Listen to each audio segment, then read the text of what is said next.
Assalamualaikum warahmatullahi wabarakatuh. Nama saya Siti Aryati, saya dari kelas 6D. Nah, hari ini saya akan menjelaskan tentang karakteristik bahasa, yang mana ini merupakan terjemahan dari video asli Lecturing Dr. Darnell Characteristic of Language di YouTube. Sebelum ke materi ini, kita tuh perlu mengetahui tentang bahasa. Apabila kita mendengar kata bahasa atau language in English, setiap orang akan berpikir bahwa bahasa itu yaitu alat untuk berkomunikasi, dan ya, hal itu memang benar gitu. Karena bahasa itu merupakan alat komunikasi untuk bertukar informasi, dan bahasa itu memiliki karakteristik. Bahasa has characteristics, sehingga disebut sebagai alat komunikasi gitu. Bahasa juga menjadi sistem komunikasi manusia, berbeda dengan komunikasi hewan. Makanya karena kan hewan itu tidak memiliki bahasa yang sistematik ya, seperti bahasa manusia, tetapi hewan bisa berkomunikasi dengan sesama spesiesnya. Kadang orang tuh bertanya, kenapa sih kita tuh harus mempelajari bahasa hewan gitu? Apa gunanya buat kita gitu? Buat manusia, toh kita juga akan menggunakan itu dalam kehidupan sehari-hari. Ya memang benar, tapi kita mempelajari bahasa hewan itu in order atau bertujuan untuk supaya kita bisa lebih mengerti lagi, supaya perbandingan dengan bahasa manusia. Jadi apa sih yang membedakan bahasa hewan dengan bahasa manusia? Apa sih sistem-sistem di hewan yang menyebabkan dia bersuara seperti itu, dia melakukan ini dan itu sebagai perbandingan antara hewan dan manusia gitu. Dan ada 3 hal mendasar yang sangat penting berkenaan dengan bahasa. Berkenaan dengan bahasa bisa dikatakan sebagai alat komunikasi yang penting. Alat komunikasi dan bertukar informasi. Jadi ada 3 hal mendasar. Pengertian komunikasi itu sendiri yaitu proses penyampaian pesan dan interaksi antara 2 orang atau lebih. Nah, 3 hal tersebut, 3 hal mendasar ini yang sangat penting, yang disebut sebagai mode of communication, ini tuh mencakup, yang pertama adalah vokal auditory. Vokal ini diproduksi oleh alat bicara manusia yang memproduksi suara, dan kemudian suara tersebut diterima oleh telinga. Jadi vokal ini tuh diproduksi oleh alat bicara kita, alat bicara manusia, kemudian memproduksi suara, dan kemudian suara tersebut diterima oleh telinga, ditangkap oleh alat pendengaran manusia. Kemudian pendengar juga mengartikan pesan yang diterimanya tersebut. Jadi setiap orang kan beda-beda ya. Misalkan ada orang yang mendengar suara seperti ini. Bisa jadi ada orang yang berpikir, oh itu ada suara orang jatuh. Ya bisa jadi kan, karena kayak suara dung gitu. Bisa jadi orang juga mikir, wah apa itu suara dentuman. Jadi tiap orang berpikir suara itu apa tuh jadi berbeda-beda, tergantung apa yang mereka dengar dan apa yang mereka pikirkan tentang itu gitu. Kemudian vokal auditory itu biasanya terdapat dalam interaksi tatap muka dan adanya proses bicara dan mendengar. Contoh komunikasi seperti ini bisa terjadi di dalam ruangan kelas antara murid dan guru, karena kan harus tatap muka ya antara murid dan guru,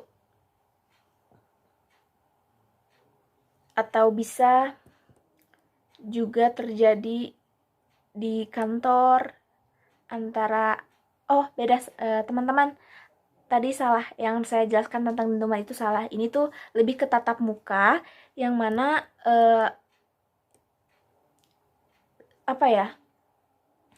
responnya tuh bukan suara yang ini, tapi suara yang diproduksi oleh manusia. Mohon maaf teman-teman, tadi salah. Jadi vokal auditor itu emang yang tatap muka, bukan kayak suara tadi kayak dentuman dan lain sebagainya. Jadi interaksi tatap muka biasanya proses bicara dan mendengar.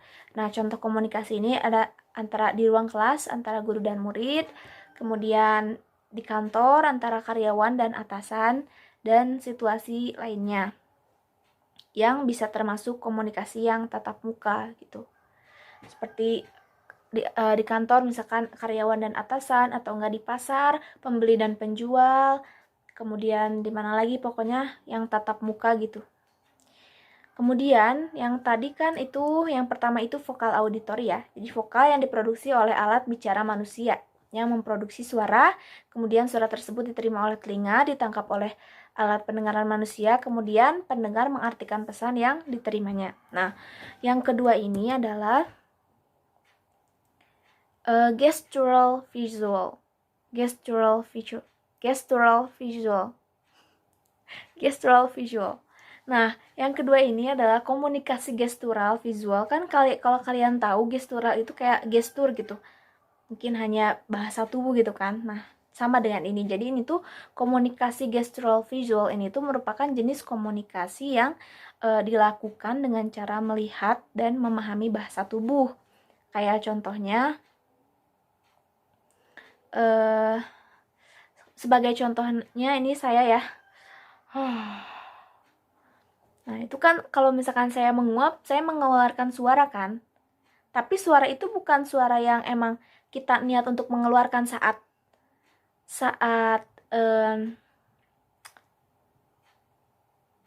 nguap gitu kan. Kita nggak sengaja ngeluarin pas nguap suara gitu kan. Tapi memang terjadi refleks gitu. Udah kayak gitu. Nah, sebagai bahasa tubuhnya. Mode komunikasi yang satu ini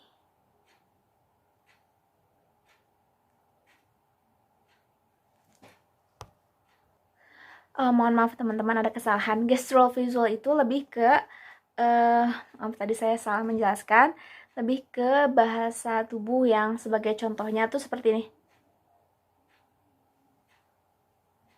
Nah, kayak gitu.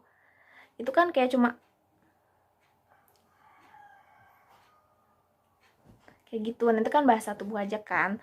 Yang biasanya tuh kalau misalkan contohnya ya, misalkan kalian gak mau kedengeran nih sama seseorang, mau ngobrol, mau ngomong, atau misalkan lagi contohnya misalkan lagi di lalu lintas, kalian ada di dalam mobil, di luar ada yang jualan tisu, kemudian kalian gini, mungkin itu kan artinya enggak makasih gitu, makasih, atau enggak maaf gitu kan.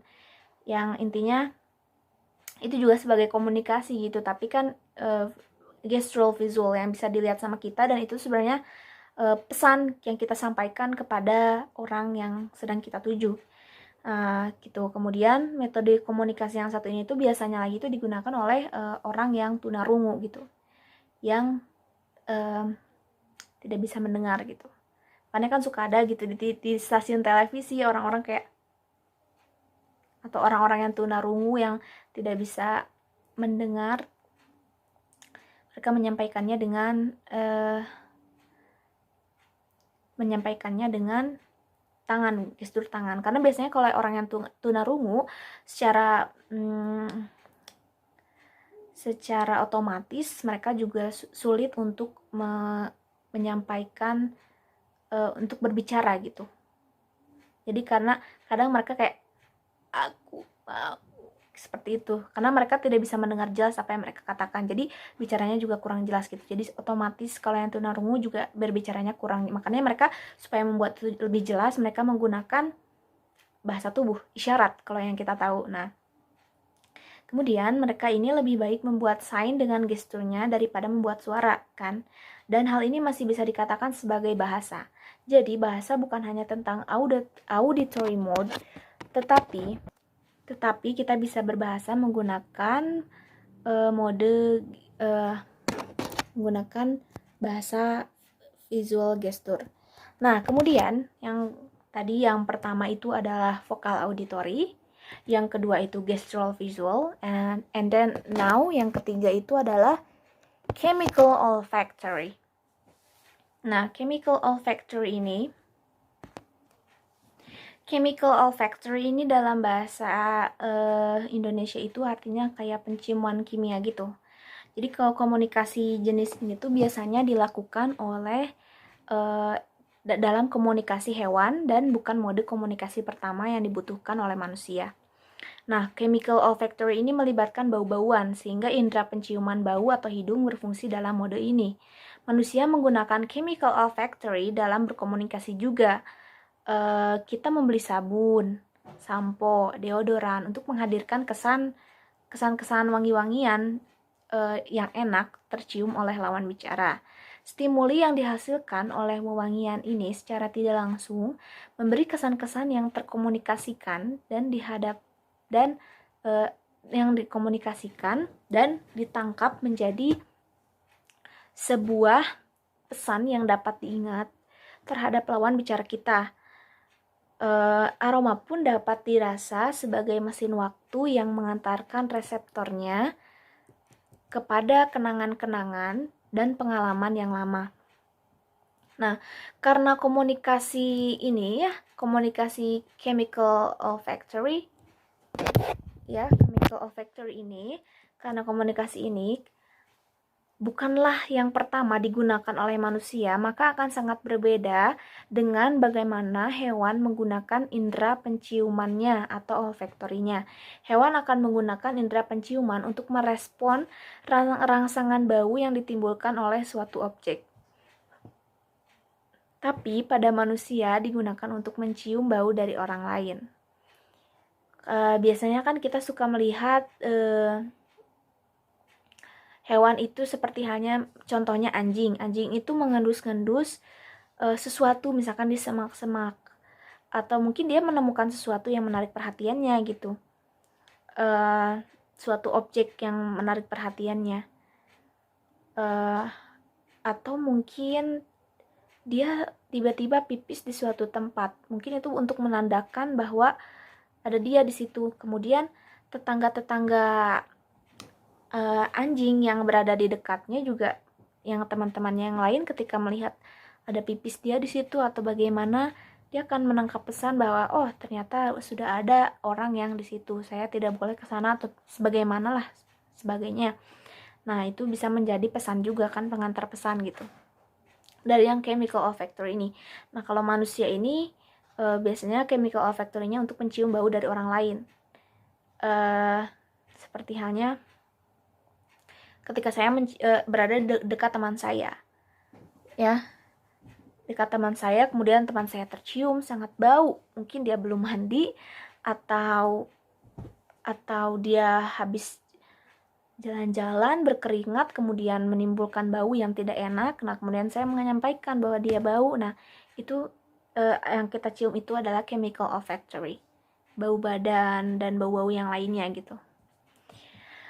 Kemudian bahasa dan sistem komunikasi itu memiliki fungsi pragmatik. Nah, artinya fungsi pragmatik di sini artinya bahwa pesan-pesan yang dibuat oleh mode komunikasi memiliki makna-makna di baliknya. Jadi pesan-pesan yang berada tuh memiliki makna gitu di baliknya tuh. Ya, balik lagi tadi adalah jadi bahasa dan sistem komunikasi itu memiliki fungsi pragmatik, yang artinya tuh bahwa pesan-pesan itu dibuat oleh mode komunikasi memiliki makna-makna di baliknya. Nah, kemudian pragmatic function itu memiliki fokus kepada bagian kita menggunakan sesuatu sebagai alat dan manusia menggunakan bahasa sebagai alat untuk mengutarakan pikiran yang ada di dalam kepala kita dan mentransfer pikiran tersebut ke dalam kepala orang lain. Jadi jika pesan dihasilkan oleh sistem yang memiliki tujuan tertentu, maka itu dikatakan pragmatic function. Pesan yang diutarakan memiliki tujuan yang bermanfaat kepada siapa yang mengirim atau menerima pesan tersebut. Jadi sekarang ini alasan Sekarang alasan bahasa dan sistem komunikasi memiliki tujuan secara pragmatik, maka yang kedua, bahasa itu mengandung sifat semantik yang mengandung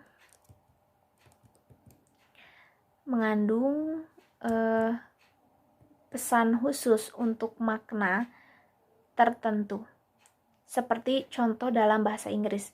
Kalau misalkan saya mengucapkan kombinasi dari bunyi-bunyi seperti ke sebelum bunyi dan diakhiri bunyi teh, maka itu menghasilkan kata cat. Dan orang-orang yang mendengarkan kata tersebut akan membayangkan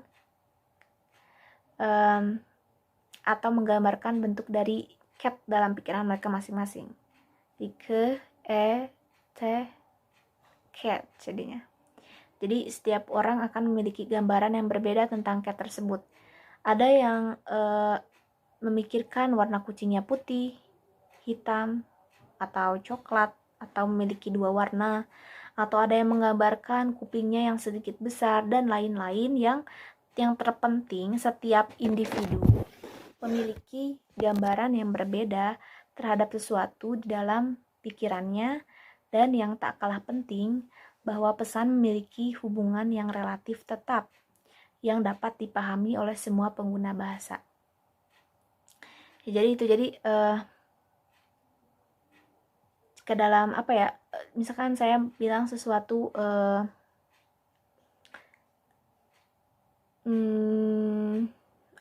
misalkan bunga, saya bilang bunga, terus kalian mungkin akan memikirkan, ada yang mikirin bunga lavender, bunga mawar, bunga melati, bahkan mungkin ada yang mikirin bunga bangkai. Kan kita nggak tahu gitu, setiap orang punya persepsi masing-masing tentang bunga gitu.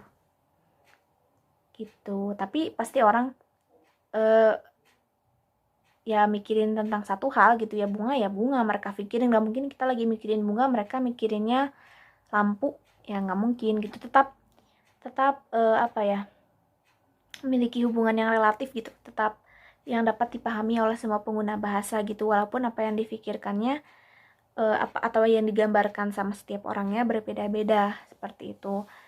Jadi kita balik lagi bahwa karakteristik bahasa itu banyak. Karakteristik bahasa itu beda dengan karakteristik bahasa itu berbeda dengan karakteristik bahasa pada hewan. Udah itu ya. Jadi banyak perbedaan yang makanya bahasa bisa disebut sebagai alat komunikasi karena bahasa itu memiliki karakteristik gitu. Kalau bahasa tidak memiliki karakteristik, maka itu tidak bisa disebut sebagai alat komunikasi. Jadi yang pertama itu yang tadi mode of communication yang mencakup vokal auditory. Vokal diproduksi oleh alat bicara manusia yang memproduksi suara, dan kemudian suara tersebut diterima oleh telinga, ditangkap oleh alat pendengaran manusia, kemudian si pendengar mengartikan pesan yang diterimanya tersebut. Kemudian yang kedua adalah gestural visual. Komunikasi gestural visual itu komunikasi dilakukan dengan cara melihat dan memahami bahasa tubuh. Kayak bahasa isyarat yang digunakan oleh misalkan tunarungu yang tidak bisa mendengar. Kemudian yang ketiga itu yang terakhir tadi adalah chemical olfactory. Itu komunikasi kimia gitu ya, penciuman kimia. Ya, jadi yang melibatkan bau-bauan sehingga indera penciuman bau atau hidung berfungsi dalam mode ini gitu. Jadi dapat dipahami tentang karakteristik bahasa.